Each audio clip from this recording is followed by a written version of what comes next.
दोस्तों नमस्कार।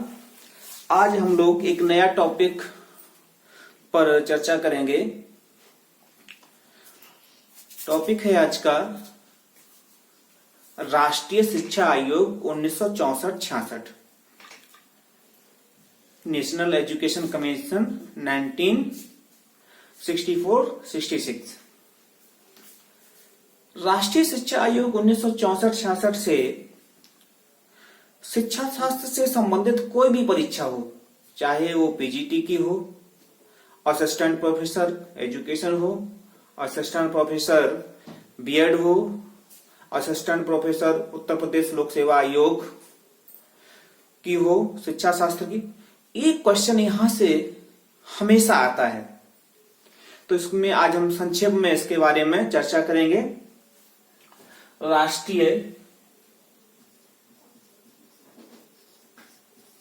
शिक्षा आयोग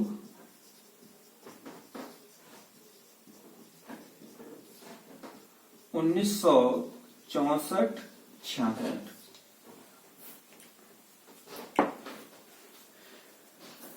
शिक्षा से संबंधित जितने भी आयोगों का गठन किया गया है, उन सभी आयोगों में राष्ट्रीय शिक्षा आयोग 1964-66 का विशेष महत्व है। यह पहला आयोग है जिसने शिक्षा से संबंधित अर्थात प्राथमिक शिक्षा से लेकर उच्च शिक्षा, तकनीकी शिक्षा, व्यावसायिक शिक्षा, कानूनी शिक्षा, लगभग शिक्षा के सभी पहलुओं पर अपनी राय दी थी, सजेशन दिए थे और लगभग उनकी सबकी कमियों को, अच्छाइयों को उजागर किया था। इसीलिए राष्ट्रीय शिक्षा आयोग 1964-66 का शिक्षा के क्षेत्र में विशेष महत्व है। इस आयोग का जो मुख्य उद्देश्य था वो था संपूर्ण देश के लिए समान शिक्षा प्रणाली की व्यवस्था करना। राष्ट्रीय शिक्षा आयोग 1964-66 के जो अध्यक्ष थे वो डॉक्टर दलपत सिंह कोठारी थे। इस आयोग में 17 सदस्य थे और प्रस्तुत आयोग का जो गठन है वो किया गया था 14 जुलाई 1964 में और आयोग ने अपनी रिपोर्ट 29 जून 1966 को प्रस्तुत की। जब डॉक्टर डीएस कोठारी ने आयोग की रिपोर्ट को सबमिट किया तो उस समय आयोग का जो शीर्षक था, रिपोर्ट का जो शीर्षक था, यानी रिपोर्ट का शीर्षक था राष्ट्रीय शिक्षा और विकास।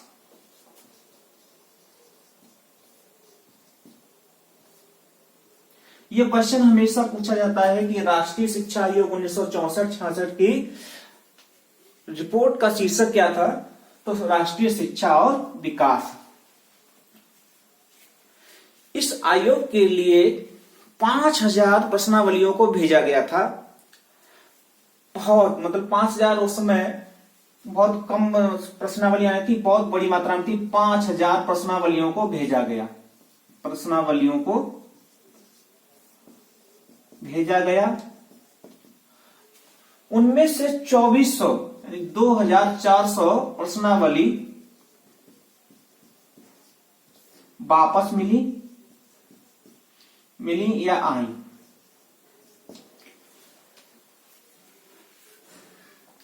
आयोग ने अपनी रिपोर्ट को 3 भागों में प्रस्तुत किया। आयोग ने अपनी रिपोर्ट को 3 भागों में प्रस्तुत किया, जो कि कुल 692 पेजों में थी या पृष्ठों में थी। आयोग ने अपनी रिपोर्ट को कुल 3 भाग और 692 पेज यह प्रश्न में तत्कालीन शिक्षा मंत्री को दिया था। अब इसमें से जो 3 जो पार्ट हैं उन पार्टों को एक एक तरीके से एक एक करके हम देखते हैं। लगातार उन पार्टों से प्रश्न आते हैं। तो जो पहला पार्ट है तो यहां पे हम लिख लें कुल भाग 3 है। तो पहला है, ठीक है, तो पहले भाग में कुल 5 हैं बिंदु। पहला बिंदु है राष्ट्रीय लक्ष्य एवं शिक्षा का स्वरूप। राष्ट्रीय लक्ष्य एवं शिक्षा का स्वरूप। राष्ट्रीय लक्ष्य एवं शिक्षा का स्वरूप। पहली बार इस आयोग में इस बात को महसूस किया गया है कि शिक्षा के राष्ट्रीय लक्ष्य क्या होंगे और उसका स्वरूप क्या होगा। जब लक्ष्य बदलेंगे, स्वरूप बदलेंगे, तो क्या है, संरचनात्मक पुनर्संगठन होगा। तो बात की गई दूसरे में, जो इसका दूसरा बिंदु था, संरचनात्मक पुनर्गठन की। पुनर्गठन, संरचनात्मक पुनर्गठन। इसलिए पूरा क्या हुआ कि जो एक तरीके से जो शैक्षिक संरचना थी उसका नवीन गठन किया गया। अब इसका जो अगला बिंदु था, तीसरा बिंदु था, वो था शिक्षा की समृद्धि का। शिक्षा की समृद्धि, समृद्धि कि भाई शिक्षा की समृद्धि कैसे होगी, कैसे इसको रिच किया जाए। फिर इसी का अगला जो बिंदु था, चौथा बिंदु था, विद्यालय मतलब शिक्षा में प्रवेश की नीति, या विद्यालयों में, या विद्यालय शिक्षा में, या विद्यालयों में प्रवेश संबंधी नीति। विद्यालयों में प्रवेश संबंधी नीति कि भाई विद्यालयों में किस तरीके से प्रवेश दिया जाएगा, इसके लिए भी एक हमें पॉलिसी बनानी चाहिए, नीति बनानी चाहिए। और एक जो सबसे अच्छा बिंदु था इसका, वो था शिक्षा में समान अवसरों की समानता। शिक्षा में समान अवसरों की समानता।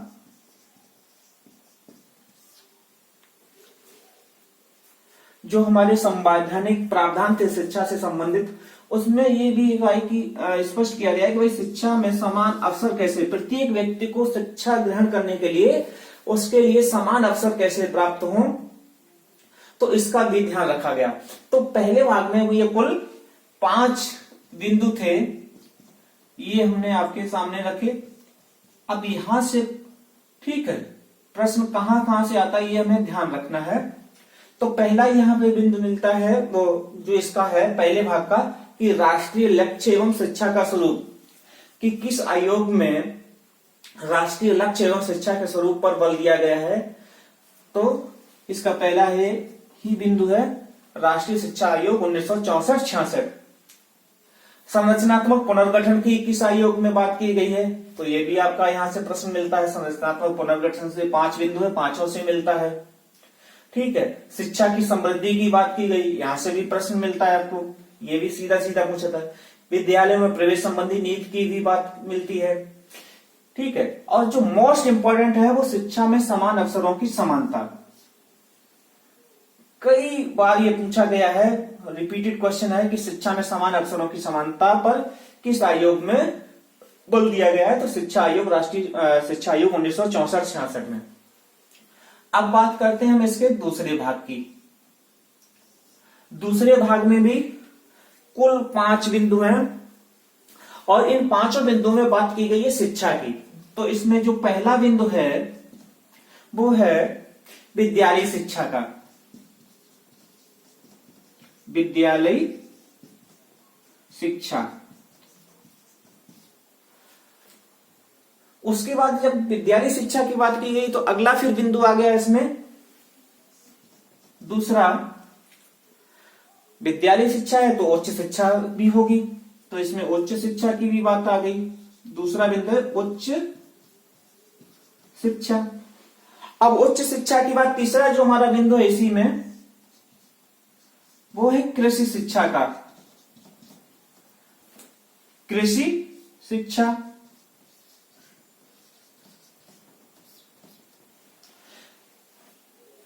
अब जब विद्यालय शिक्षा हो गई, उच्च शिक्षा हो गई, कृषि शिक्षा हो गई, तो फिर इसी में एक और चौथा बिंदु है भाई जो छूट रही थी, व्यावसायिक एवं तकनीकी शिक्षा। व्यावसायिक एवं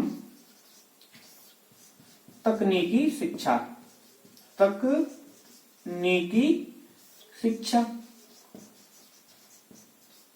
महत्वपूर्ण बात थी उस समय कि भाई व्यावसायिक एवं तकनीकी शिक्षा पर भी बल दिया जाए। और इसी का जो 5वां बिंदु है वो है प्रौढ़ शिक्षा, एडल्ट एजुकेशन। प्रौढ़ शिक्षा। तो दूसरा भाग बहुत ही महत्वपूर्ण है जिसमें शिक्षा की बात की गई कि कौन कौन सी शिक्षा होगी। तो इसमें पहले ही जो बात है वो पहला जो बिंदु है वो विद्यालय शिक्षा को लेकर है कि भाई विद्यालय शिक्षा पर विशेष ध्यान दिया जाए। ठीक है। उच्च शिक्षा, फिर कृषि शिक्षा। ठीक है। जो हमारी पहली पंचवर्षीय योजना थी उसमें कृषि शिक्षा की विकास के लिए बात की गई थी, तो उसी को फिर ध्यान में रखते हुए उसका कार्यकाल तो 55-56 में खत्म हो गया था, लेकिन फिर उसके इम्प्लीमेंटेशन के लिए कि कैसे कृषि शिक्षा पर विकास होगा। ठीक है। तो फिर वो आके आपके ये 64-66 में इस आयोग में ध्यान दिया गया भाई कृषि शिक्षा को अलग से कृषि शिक्षा के लिए व्यवस्था की जाए। और जो चौथा है कि व्यावसायिक एवं तकनीकी शिक्षा। ठीक है। वोकेशनल एंड टेक्निकल एजुकेशन की भी बात की गई।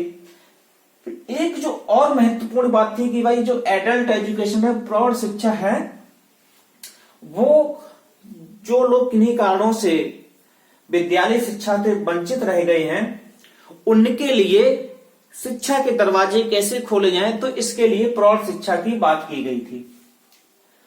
अब जो तीसरा भाग है, ठीक है, वो भी बहुत अच्छा है। इसमें बात की गई थी भाई, ये तो सब जगह बात की गई भाई, ये जो इससे पहले आयोग गठन किए गए थे कि विद्यालय शिक्षा हो, ठीक है, उच्च शिक्षा हो, लेकिन व्यवस्थाएं कैसे जुटाई जाएंगी वो बात यहां पर सीधी सीधी निकल के आई कि शिक्षा का आयोजन एवं उसका प्रशासन। तो इसका जो पहला बिंदु था शिक्षा का आयोजन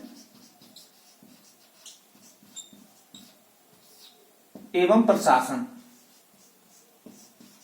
कि शिक्षा का आयोजन कैसे होगा और उसका प्रशासन कैसे होगा, इस बात पर भी बल दिया जाए, कैसे उसकी व्यवस्था होगी इस पर ध्यान दिया जाए। और जो दूसरा इसका बिंदु था कि शिक्षा का स्वरूप क्या होगा। शिक्षा का स्वरूप क्या होगा, तो स्वरूप में 10+2+3 की बात की गई भाई कि जो शिक्षा का स्वरूप है वो होगा 10+2+3। अब यहाँ पे ये 3 भागों की हमने चर्चा की गई है। अब तीनों भागों से क्वेश्चन मिलते हैं आपको। ठीक। अब इतनी बात क्लियर होने के बाद अब इसमें क्या है कि इस आयोग में एक जो मुख्य काम था, इस आयोग ने पंचमुखी शिक्षा का एक कार्यक्रम दिया था, शिक्षा का पंचमुखी कार्यक्रम। तो अब उसको भी देख लें कि भाई शिक्षा का पंचमुखी कार्यक्रम क्या है और वहां से भी क्वेश्चन मिलता है। तो यहाँ पे हम ये चर्चा कर चुके हैं कि कहां कहां से क्वेश्चन मिलता है। ये जो पहला वाला पार्ट है ये बहुत ही महत्वपूर्ण है, अति महत्वपूर्ण है, यहां से क्वेश्चन मिलता ही मिलता है। ठीक है। अगर यहां से अगर क्वेश्चन नहीं मिलेगा तो फिर पूरी संभावना जो बनती है क्वेश्चन आने की इस आयोग से, वो है शिक्षा का पंचमुखी कार्यक्रम। तो हम बात करेंगे शिक्षा के पंचमुखी कार्यक्रम की भाई, कि शिक्षा का पंचमुखी कार्यक्रम क्या था इस आयोग के अनुसार। शिक्षा का पंचमुखी कार्यक्रम,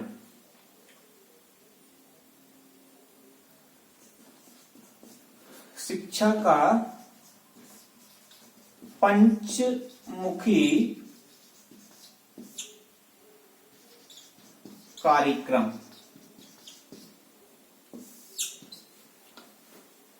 शिक्षा का पंचमुखी कार्यक्रम बहुत ही वैज्ञानिक कार्यक्रम है ये। तो पहला इसमें है जो बिंदु है वो है शिक्षा द्वारा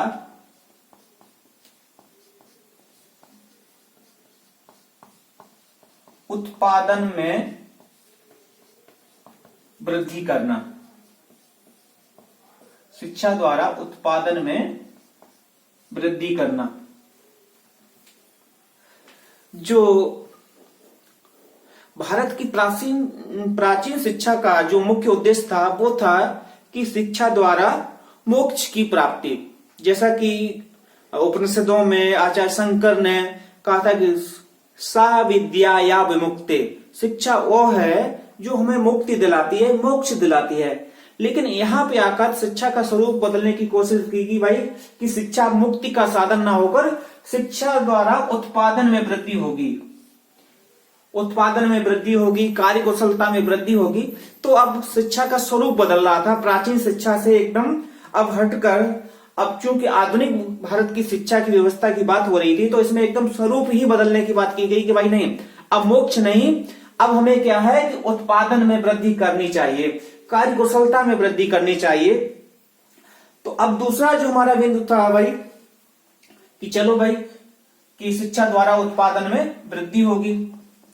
दूसरा इसी में बिंदु था, बहुत ही महत्वपूर्ण बिंदु था कि शिक्षा द्वारा सामाजिक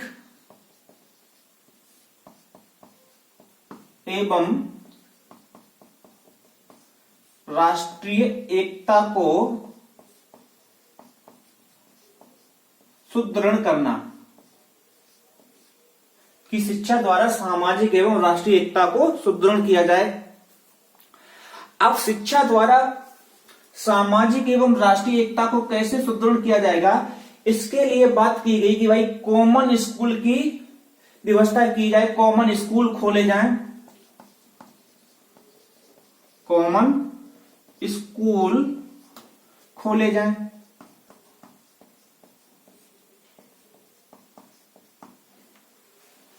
क्योंकि जब तक अमीर गरीब बहुसंख्यक माइनॉरिटी या जिसको हम अल्पसंख्यक, सभी के बच्चे एक जगह जाने चाहिए, जिससे कि सभी बच्चों में सामाजिक एकता का भाव आए। और जब सामाजिक एकता का भाव आएगा तो सामाजिक एकता के द्वारा ही राष्ट्रीय एकता आएगी। तो ये बहुत ही अच्छा बिंदु था कि पहले हम क्या सामाजिक एकता को डेवलप करेंगे और उसके सामाजिक एकता के साथ ही राष्ट्रीय एकता आएगी। और इसके लिए क्या है, कॉमन स्कूल खोलने का सुझाव दिया गया। तो ये प्रश्न सीधा सीधा पूछे जाते हैं दोनों कि शिक्षा द्वारा उत्पादन में वृद्धि करना किस आयोग का लक्ष्य था। तो ये आपके कोठारी आयोग या राष्ट्रीय शिक्षा आयोग 1964-66 का। इसी तरीके से शिक्षा द्वारा सामाजिक एवं राष्ट्रीय एकता को सुदृढ़ करने पर किसने बल दिया, या कॉमन स्कूल खोलने का बल किसने सुझाव दिया। तो ये राष्ट्रीय शिक्षा आयोग 1964-66, ये तीनों यहां से सीधे सीधे क्वेश्चन आपसे पूछे जाते हैं। अब जब तीसरा बिंदु था कि भाई क्या है और क्या है पंचमुखी कार्यक्रम, जो तीसरा था शिक्षा द्वारा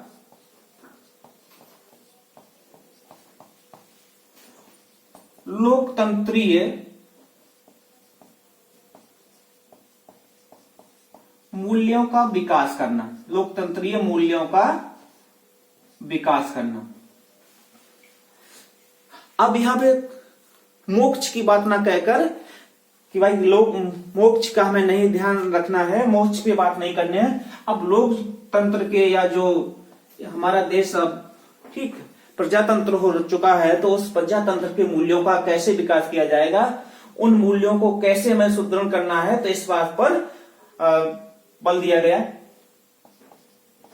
जो चौथा था, शिक्षा द्वारा राष्ट्र का आधुनिकीकरण। शिक्षा द्वारा राष्ट्र का आधुनिकीकरण। शिक्षा द्वारा राष्ट्र का आधुनिकीकरण बहुत अच्छा बिंदु है कि भाई अगर हमें अपने राष्ट्र का, अपने देश का आधुनिकीकरण करना है, तो वो उसका सिर्फ एक ही माध्यम है, शिक्षा। और कहा भी जाता है कि भाई शिक्षा है वो सामाजिक परिवर्तन का एक आधारभूत स्तंभ है। तो आधुनिकीकरण करना है, ठीक है, तो हमें क्या करना है कि वो शिक्षा के द्वारा। और अंतिम जो पांचवा बिंदु था इस पंचमुखी कार्यक्रम का, वो था शिक्षा द्वारा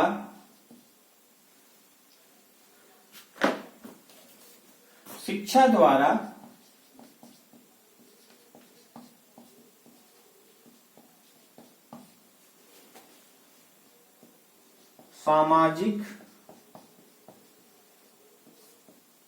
आध्यात्मिक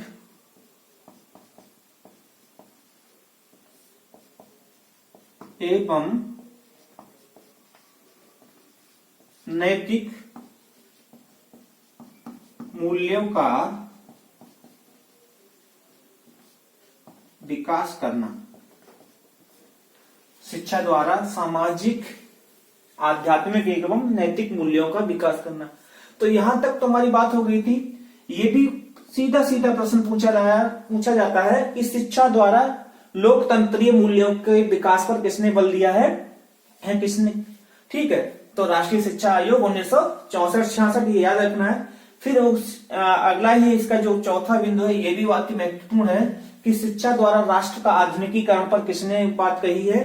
तो ये भी आपकी राष्ट्रीय शिक्षा आयोग 1964-66, ठीक है। तो ये संक्षेप में कह सकते हैं जो पांचों बिंदु हैं, यहां से आपका सीधा सा क्वेश्चन बनता है, सीधा सा, ठीक है, बिना किसी हेरफेर के सीधा यही आता है। अब जो बात आती है कि इसके भाई सुझाव क्या थे, तो इसमें कुछ सुझावों की भी चर्चा हम कर लेते हैं।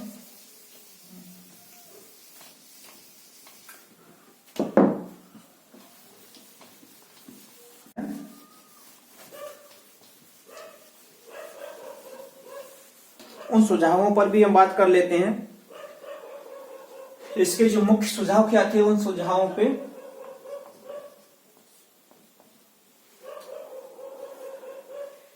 तो पहला इसका जो महत्वपूर्ण सुझाव है और पूछा जाता है, वरिष्ठ विश्वविद्यालयों की